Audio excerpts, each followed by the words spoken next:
James chapter 1. Para ito sa lahat ng mga pinili ng Diyos na nasa iba't ibang bansa sa mundo. Kumusta kayo?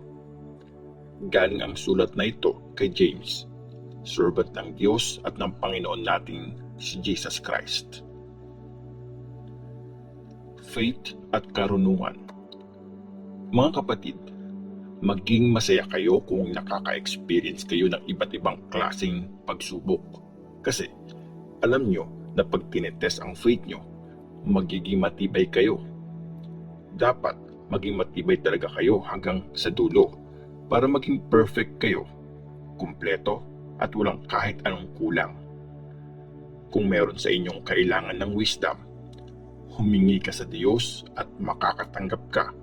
Kasi mapagbigay ang Diyos sa lahat at hindi siya nanunumbat. Pero pag humingi ka, huwag kang magduda. Maniwala ka na matatanggap mo yun kasi ang taong nagdududa para yang alon sa dagat na dinadala at tinatangay ng hangin. Kung ganun ka, napabago-bago ang isip at hindi alam kung ano talaga ang gusto, huwag kang umasa na makakatanggap ka ng kahit ano galing sa Panginoon. Ang pagiging mahirap at mayaman. Yung mga kapatid na may hirap, dapat magsaya sila pag tinataas sila ng Diyos. At yung mga mayayaman, magsaya sila pag ginagawa silang humble ng Diyos. Kasi yung mayaman, mawawala na parang bulaklak ng damo. Natutuyo ang damo sa matinding sikat ng araw. Nalalagas ang mga bulaklak at kumukupas ang ganda nito. Ganito rin ang mangyayari sa mayaman. Mamamatay siya habang busy siya sa mga ginagawa niya. Ang pagsubok at mga tukso. Ibibless ng Panginoon yung hindi sumusuko sa time ng pagsubok. Kasi pag nalampasan niya yon, tatanggap siya ng reward. Yung buhay na pinangako ng Diyos sa mga nagmamahal sa Kanya.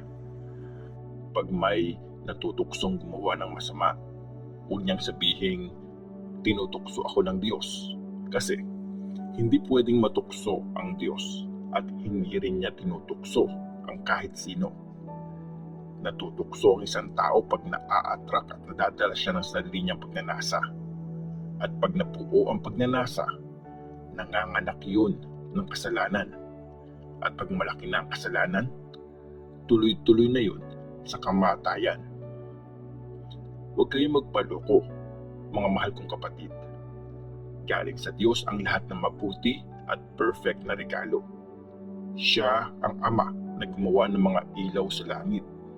Hindi siya nagbabago at hindi siya nagiging cause ng dilim dahil sa pagbabago.